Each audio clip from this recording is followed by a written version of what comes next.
oh, pardon, le Seigneur m'a vraiment enrichi avec la parole de la Genèse 5, verset 1 à 31. Vous savez que chaque nom a une signification. Et vous voyez dans la Genèse 1, dans la Genèse 1, au verset, d'abord la Genèse 5, autant pour moi, au verset 1 à 32, Dieu a aligné la généalogie d'Adam. Est-ce que c'est un fait du hasard? Que veut dire ces noms-là? Alors tout rapidement, je vais vous dire, Dieu a prévu Jésus-Christ de venir sur la terre depuis la Genèse, depuis le début de la chose. Mais c'est souvent chez nous qui lisons souvent,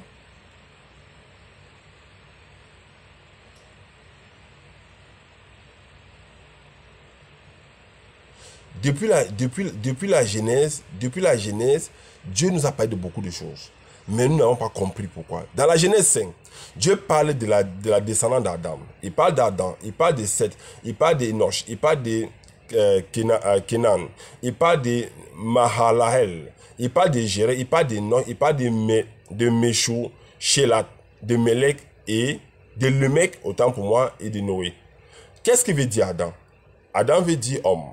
Qu'est-ce que veut dire Seth? Seth veut dire destinée. Qu'est-ce que veut dire Kenan? Kenan veut dire mortel. Qu'est-ce que veut dire Mehalalet? Mehalalet, non pardon, Enoch veut dire mortel. Kenan veut dire pénalité. Mehalalet veut dire le saint de Dieu. Jéred veut dire descendre. Enoch veut dire enseigner. Meshouchela veut dire sa mort donnera. Alléluia. Lemec veut dire sans espoir.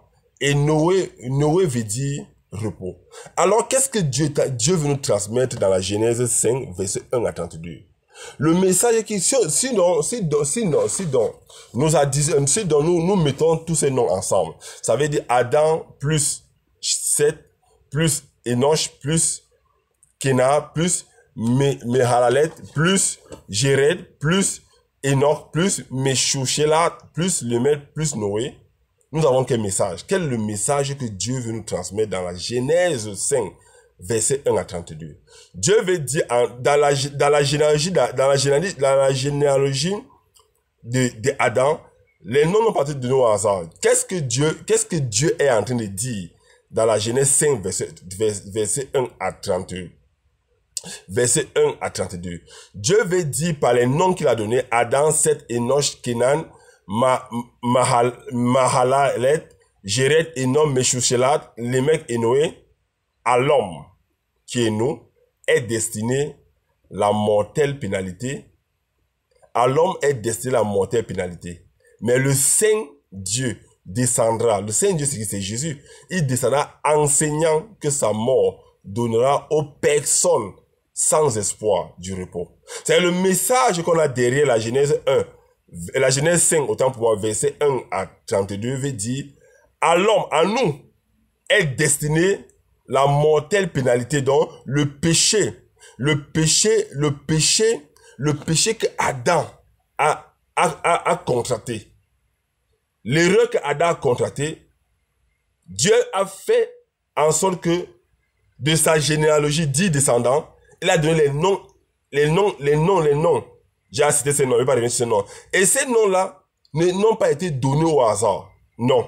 Quand vous prenez ces noms, Adam, Seth, Enoch, Kenan, Mahalalel, Jéred, Enoch, Meshouchela, Lemec, Noé, ça veut dire quoi? À l'homme qui est Adam est destiné la mortelle pénalité. Mais le Christ, qui est le Saint Dieu, enseignant, donc il est venu nous enseigner que sa mort donnera aux personnes sans espoir du repos. Donc c'est ici l'addition de ces noms-là, avec leur signification. Ça m'annonce la venue de Christ. Pour qui? Pour des personnes qui ont perdu l'amour du repos, qui avaient perdu espoir. Et il nous enseigne que ces personnes-là auront de l'espoir derrière Jésus-Christ. C'est que le Saint Dieu qui est Christ vient nous donner de l'espoir à travers ces 10 noms-là. Ces 10 noms-là, ce n'est pas un fait du hasard, mes frères et sœurs. Non, ce n'est pas un fait du hasard.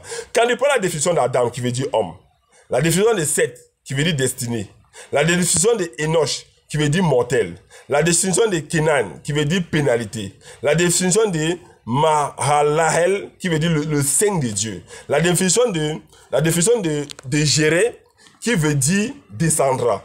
La définition de Enoch, qui veut dire enseigner. La définition de Meshouchela, qui veut dire sa mort donnera.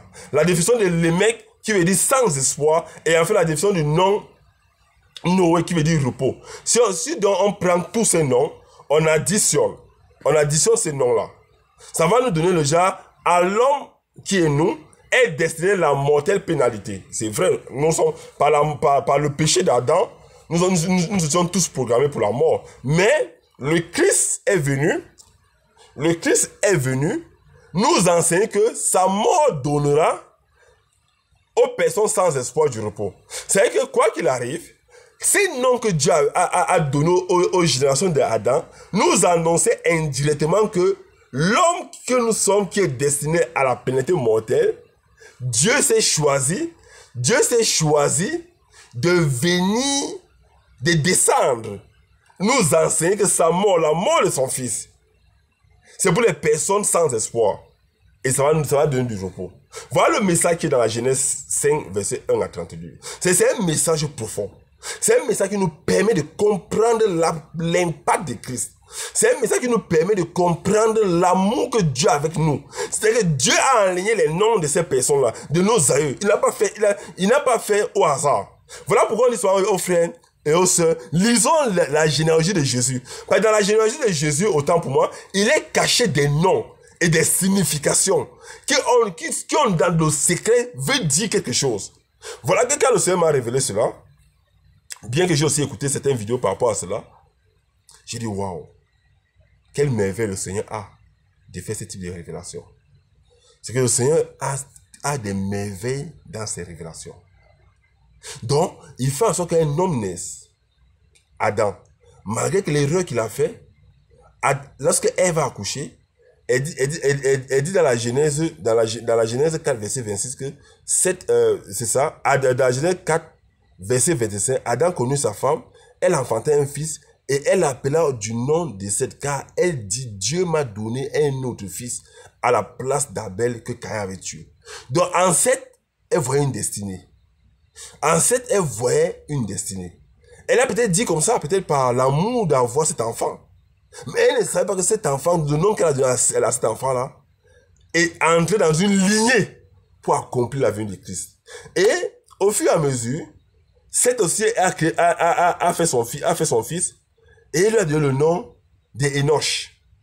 Peut-être il ne savait pas, il savait vraiment que ce que veut dire Enoch. Enoch veut dire mortel. Donc quelqu'un qui va mourir. Enoch est une partie de Christ. Donc Adam est une partie de Christ. Seth est une partie de Christ. Enoch est une partie de Christ. Kenan est une partie de Christ. Namalahel est une partie de Christ. Jérel est une partie de Christ. Enoch est une partie de Christ. Meshouchela est une partie de Christ. Lémec est une partie de Christ. Noé est une partie de Christ.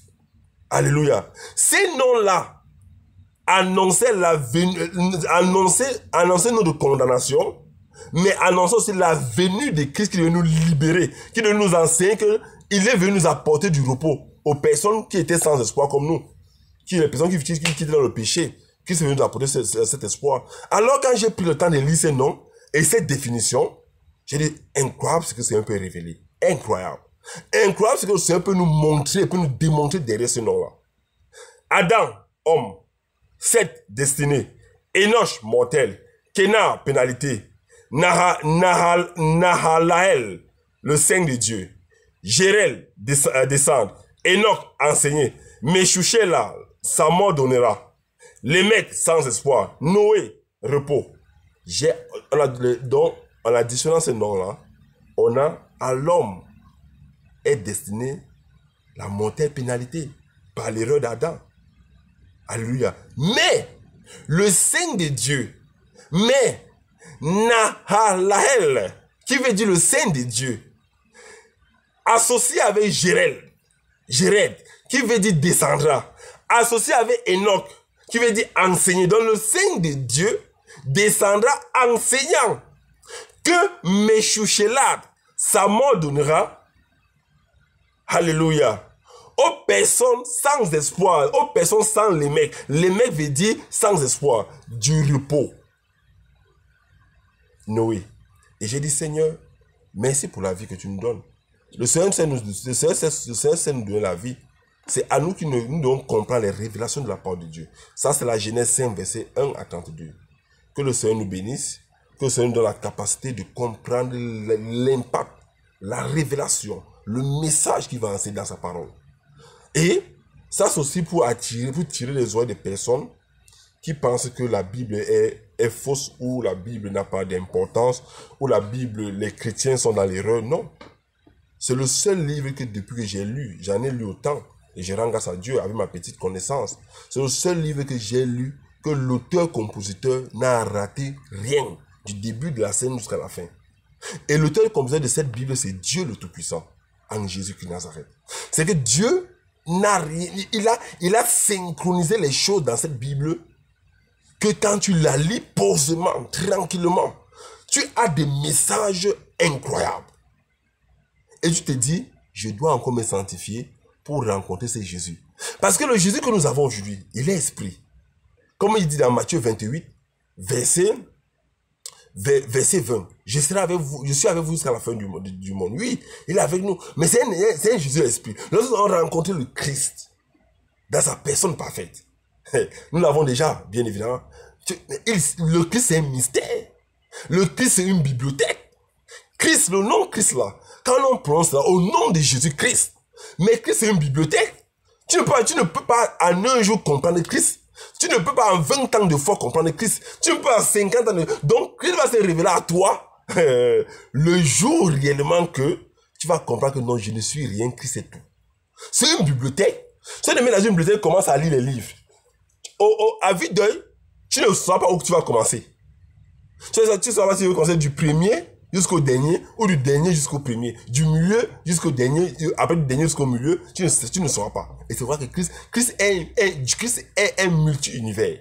Tu ne peux pas comprendre Christ aussi si tu n'as pas la présence du Saint-Esprit. Pour comprendre Christ, pour comprendre les révélations que Christ veut nous montrer, dans chaque chapitre de sa vie, la Bible, tu vas comprendre un peu l'impact de l'amour de Christ. Chaque chapitre de la Bible révèle Christ. De la Genèse à l'Apocalypse. Il n'y a pas un chapitre de la Bible qui n'a pas révélé Christ. Il y a quelques mois de cela, j'ai fait des enseignements sur chaque chapitre de la Bible. C'est qui est Jésus dans la Genèse? Qui est Jésus dans l'Exode? Qui est Jésus dans l'ancienne alliance? Qui est Jésus dans la nouvelle alliance? Qui est Jésus dans Matthieu? Qui est Jésus dans Sophonie? Qui est Jésus dans Apocalypse? Qui est Jésus dans Malachie? Qui est Jésus dans Ezra? Qui est Jésus dans Néhémie? J'ai fait et pendant que j'ai fait ces enseignements, j'ai été tellement content de voir comment Christ me révèle qui il est dans chaque chapitre de la Bible. Et j'ai dit, Seigneur, quelle bénédiction! Quel amour. Alors, quel amour de nous montrer qui tu es. Alléluia. Et j'ai compris donc que j'avais besoin de connaître Christ davantage. Alors, que la paix du Seigneur soit avec nous. Je voulais juste nous partager la Genèse 5, verset 1 à 32, de la venue de Christ. La Genèse 5, verset 1, n'attendez pas de la venue de Christ et de la généalogie d'Adam. Que le Seigneur nous bénisse. Dans la paix, shalom. Papa, garde-nous. Continue à nous révéler, continue à révéler aux frères, aux sœurs dans le monde entier. Garde-nous pour que nous puissions être bénis et que nous puissions comprendre l'amour et l'impact que tu as dans notre vie et là où tu veux nous amener. Veille sur nous, protège-nous, papa. Toi qui es le Dieu saint, toi qui es le seul Dieu, Christ Jésus, je vais te défendre partout dans ma vie, Jésus. Avec ou sans des amis, je vais te défendre. Avec ou sans des parents, je vais te défendre. Avec ou sans le travail, je vais te défendre. Oh Seigneur, je vais parler de toi partout dans le monde entier. Je vais parler de toi dans mon village, dans les extrémités où je suis, dans mon voisinage. Papa, je te bénis pour cette vidéo que tu m'as permis de faire. Si Christ ne reviendra pas demain, comme un de mes grands frères dans la foi dit souvent, on va faire les prochaines vidéos. Shalom, que Dieu vous bénisse. Que Dieu se révèle encore davantage en vous et à nous tous d'ailleurs. Que Dieu se révèle en temps dans les frères et sœurs. Que le Seigneur bénisse tous ces frères et sœurs qui vont regarder ces vidéos. Et que nous puissions comprendre que la Bible est un tout. En la Bible, il y a la vie.